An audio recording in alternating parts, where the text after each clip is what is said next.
Good morning, guys. It's Shanna from the 5M Family Homestead channel. This morning I just wanted to go through and give you a tour of our garden. It's been a while since we've done an update. The plants have gotten really big, so I thought we'd just do a walkthrough and I can show you what everything looks like. Come along with me this morning.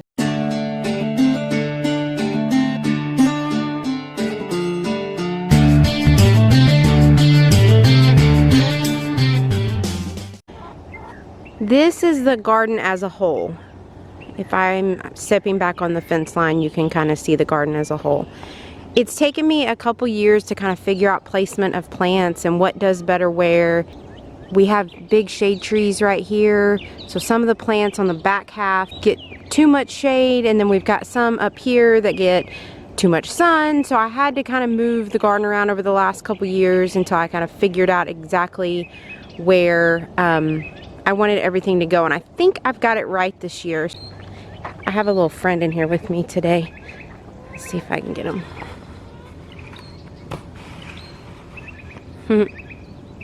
The boys are always catching frogs, and when they do, they put them in the garden for me. So he's out here with me this morning. It's actually the first frog I've seen out here in a while.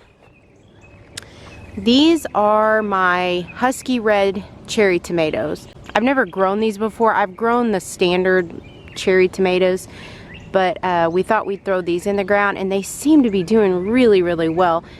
Tobin and I picked a couple off the vine the other day and just popped them in our mouth, and they were very, very sweet. I got another one right here. It's the same plant. It's just the husky red cherry tomatoes. This plant right here is my Beef Master tomatoes. If you can kind of see, there's some hidden up in there, and there's some right here. These tomatoes get really, really big, and they're very, very good. They're very, very sweet. This tomato plant seems to be real hardy, grows really, really fast. It hasn't taken a lot of fuss to grow them. I need to trim it back. I don't like it when the stems shoot outside of the cage. I prefer them all kind of staying inside of there because they get really unruly. So I need to come back and trim them. And what I usually do when I trim is I'll take this sucker right here and I'll trim it, and I'll trim down kind of the bottom, but I'll kind of want to trim up to about right here on the plant just to help it grow. I find when I cut it back, similar to like a rose bush, it ends up growing a little bit better, a little bit more thicker. So I've got another Beef Master plant right here. This one is doing really well also. This is my other Beef Master. And then this plant, I don't have any on here right now, is my Cherokee Purple. Oh, I do have one. These are my Cherokee Purple plants. And I am so excited. I've got one inside that I'll post a picture of what they look like. They are like this really, really pretty, like purple color. There's some more. And then there's a plant. I'm trying real hard to get it to come back. That's one of the plants. I'm thinking watering wise, it wasn't getting enough from the sprinkler because it was looking a little bit dead. And I've been able to kind of bring it back. So I'm hoping just a little bit of water and TLC it'll bring back. It already looks a lot better. And then this one over here, I think is just another Beef Master. Yes. These are the second row is my pepper plants. This is a hot banana pepper, and I have no idea what to do with it. Tobin wanted me to plant it. I thought it was something you could just like take off of the vine and eat, but he tasted it and said it was very bitter. So if you guys know what to do with it, let me know. Is it kind of like a peppercini pepper? Do I need to pickle and can it, or do you cook them in something? I'm sure there's a recipe, but I'm sure I could go online, but I figured you guys could help me better. So here's all my pepper plants. These are jalapenos. I got a couple in there that are probably ready to come off pretty soon. There's some more. And then we come to my bell pepper plants. They're so tiny and they're so cute. And this is a red bell pepper. This one's my biggest one right now. The fun thing about bell peppers are, depending on the color, like right now it's green, but it'll turn red. It's really cool how that happens, where all the bell peppers will turn green first and then they turn red after that. This is another one. You can see a tiny baby down there. Well, maybe not if I could get the camera right. Tiny baby, and then I've got bell peppers here. The back half of the garden towards the fence is the vine plants. I've got watermelon, cantaloupe, and pickling cucumbers in there. I love vine plants in a garden, and I cannot even tell you why. I think it's just because I like the ground cover. I think it's really pretty. I don't like that they take over the entire garden. I've been trying to get them to move, like train them to go that way, and they're just wanting to go that way. As you can see, I got one that's wanting to wrap up with my bell pepper plant, so I got to get it moving. But I've also found in the past, if you mess with them too much moving them, that area tends to, I don't want to say die, because it doesn't die, it just kind of withers a little bit. So I try not to touch them too much. I just saw another frog. Oh, I don't know if y'all can see him. I don't want to scare him. See him right there? They're so cute. So the front half of this is my cantaloupes. Let me see if I can find y'all one. There's one right there. That's a pretty one.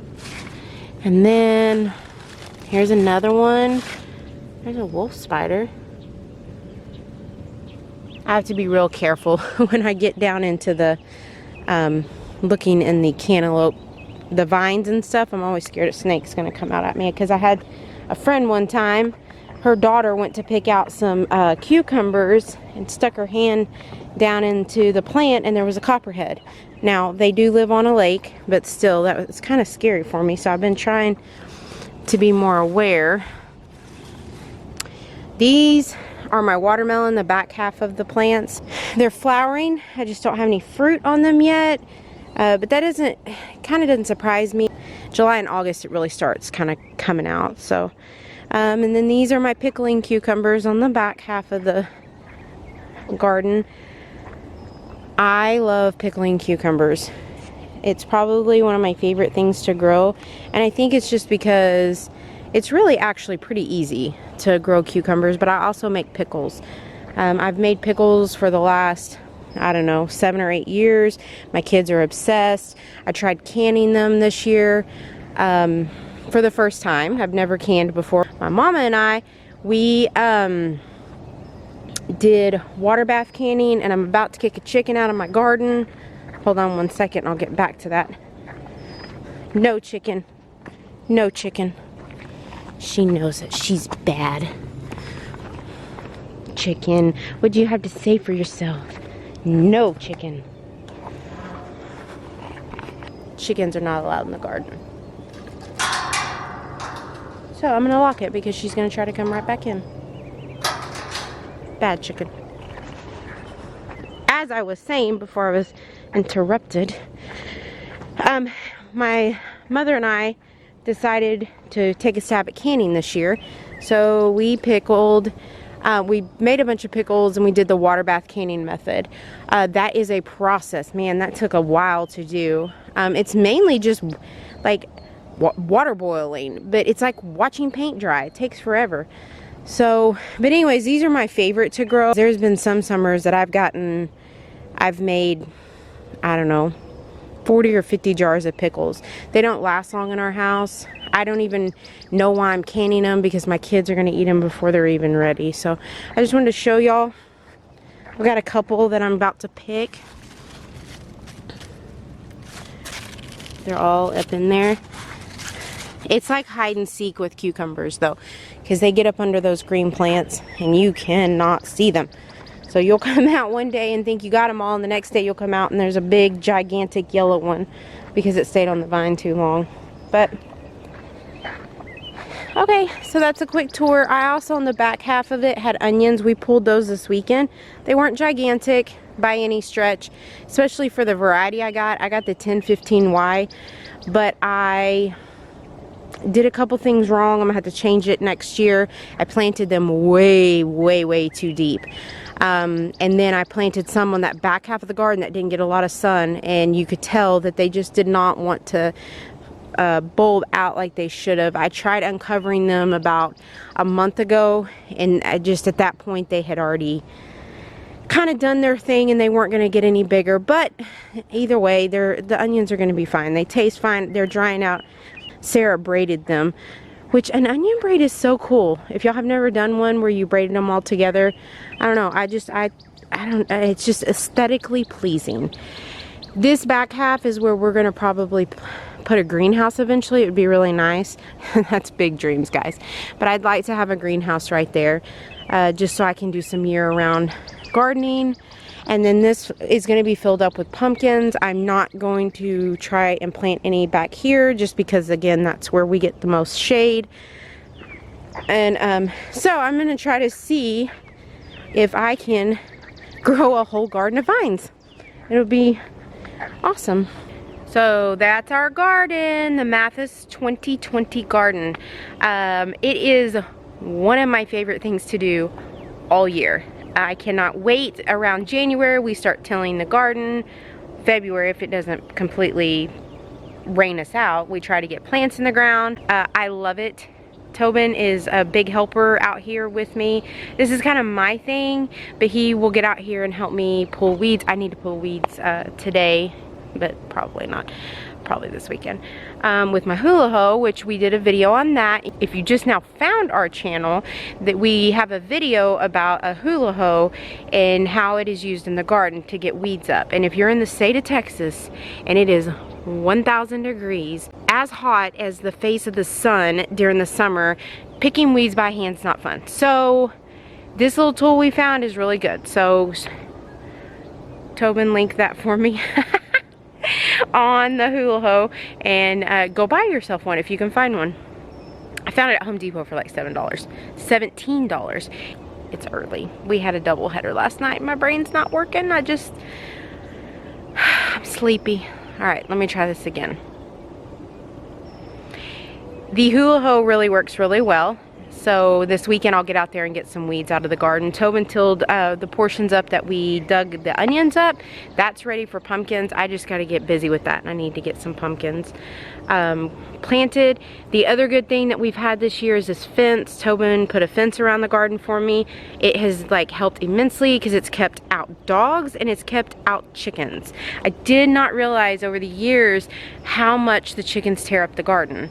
They just get in there and they scratch because they're trying to do a dust bath or they're eating bugs, and they scratch and they just tear up the leaves. And I honestly did not even like realize how much they tear it up. Plus our dogs will get in here and think it's like a jungle gym and start wrestling and tearing up everything. So no dogs and no chickens are allowed in the garden, and sometimes no kids, but not always. I hope you guys enjoyed this video. Thanks for coming along with me this morning. I wanted to show y'all what we've been working on. And if y'all have any questions, let me know. Make sure y'all subscribe, hit the like button, and comment back down below. We'll see y'all again next time. Bye.